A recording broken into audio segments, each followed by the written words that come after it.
What is up YouTube? Welcome back to another video. In today's video I'm going to be talking about 8 money habits that all you guys should incorporate as soon as possible. If you're already doing some of them, that's good. I'll talk about the remainder, but your aim should be to incorporate as much of these if you're in the mindset to becoming financially independent quickly and becoming wealthy and financially secure. So to give you a bit of background, these were things that I should have been doing from the very start, but I made a lot of mistakes. I was actually doing the opposite of these, so wasn't able to build wealth as much as I wanted to by now. But once you actually understand why those were mistakes and understand the concept a bit more and do a bit of research, you understand why these habits are something that the rich and wealthy actually incorporate from a very young age and leads them on the road to being rich and successful. So let's dive into the very first one. So the first thing you should be doing is saving first and spending last. Now, what does that mean? A lot of people receive a paycheck and then they'll cover their household expenses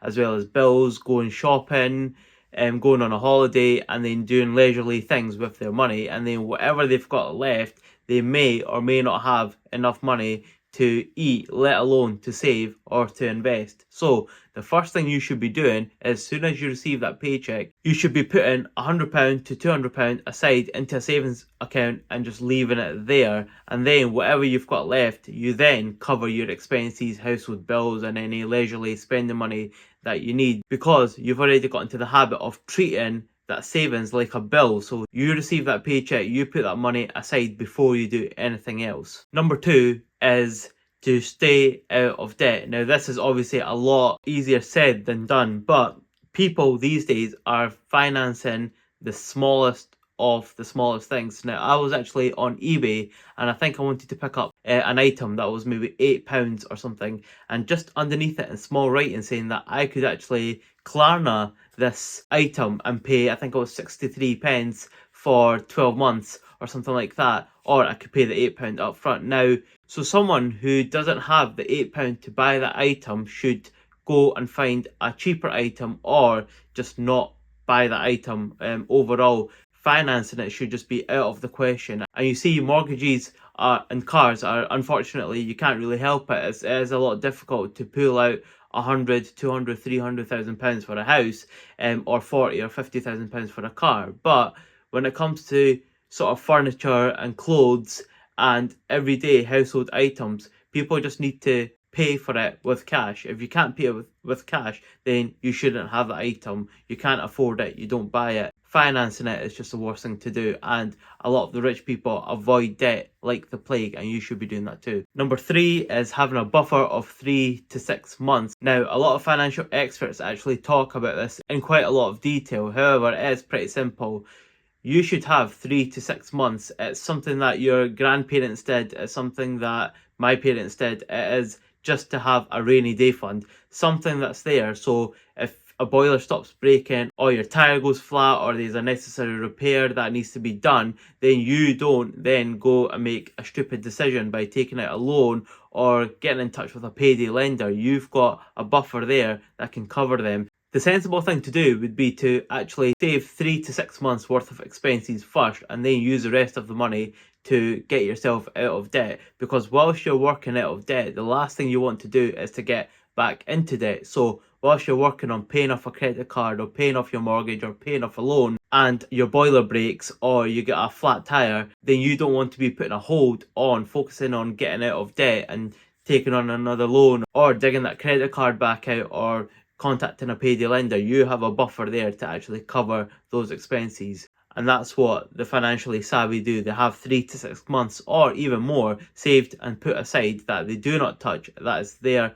primarily as a rainy day fund should something go wrong, meaning they don't need to rely on their bank or a credit card or a loan or a payday lender. They just rely on themselves to take care of it. And number 4, now this one is actually quite surprising, but it is about having a grasp and control of your income and your expenses. You should know exactly how much money you're making and where that money is coming from, whether it be your income, whether it's from interest, whether it's from dividends. And with your outgoing, you should know exactly what your direct debits are, what sort of money is going out, what you're planning to spend that month, and how much you're looking to save and how much you're looking to invest.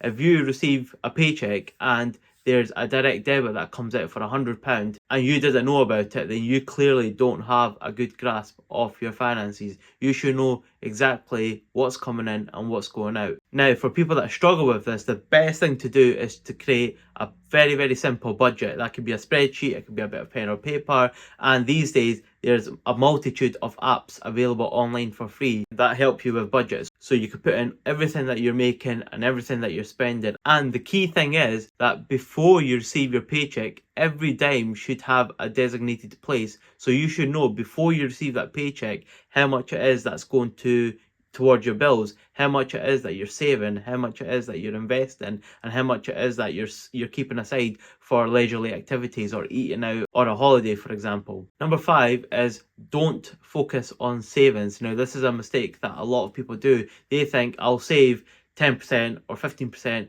every month and then that'll just keep building and building and building and that'll be my retirement pot. It doesn't work like that. You are working head to head against inflation. So £100 today is not going to be the same as £100 in 50 years when you retire. For example, when we were in school, we would get £1 or £2 for lunch, and that would get us our break and that would get us our lunch. But £1 to £2 is not going to cut it these days for a coffee.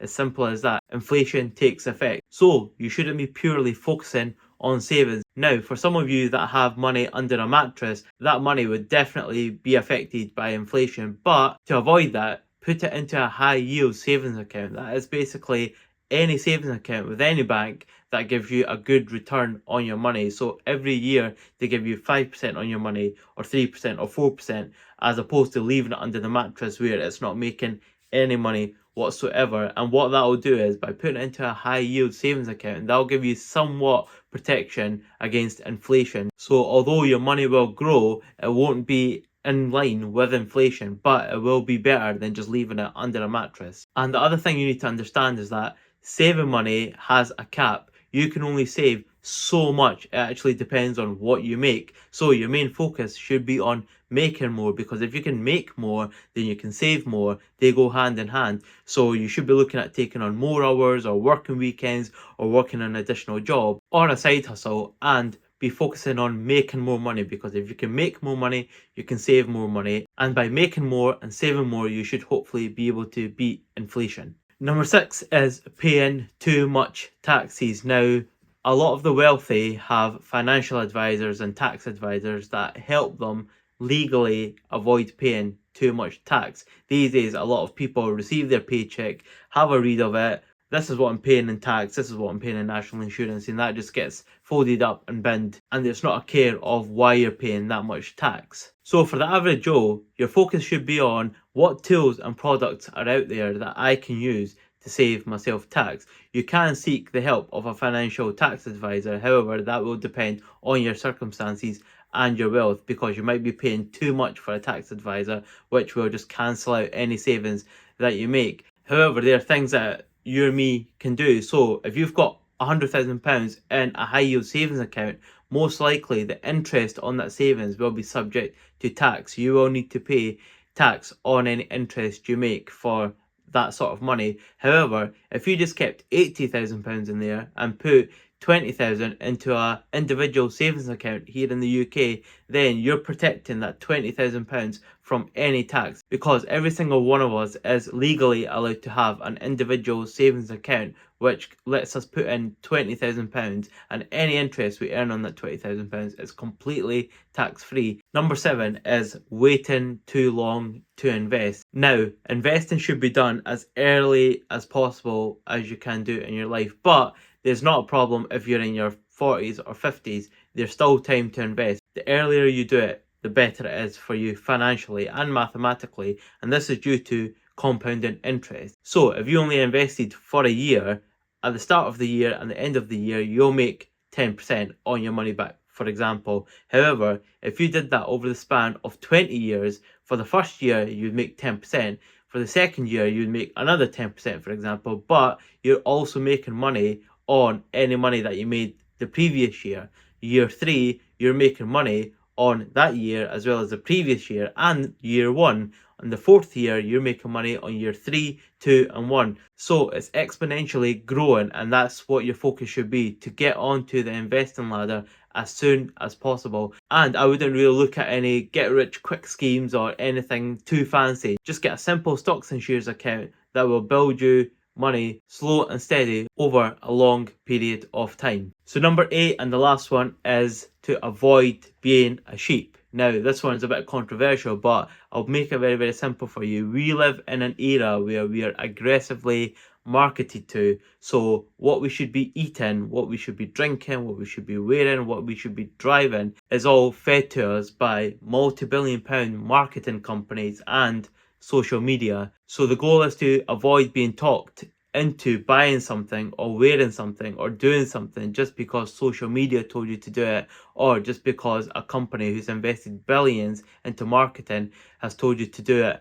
And I know it is very, very difficult these days, especially with the way that society is. We can't watch a TV program without being advertised to. We can't listen to a song without being advertised to. You can't travel without being advertised to. You can't even watch a simple YouTube video to do a bit of learning without being advertised to. So it is very, very difficult to avoid. But if you just stay a bit strong-minded and think to yourself, anytime you're going to buy something, do I need this or do I want it?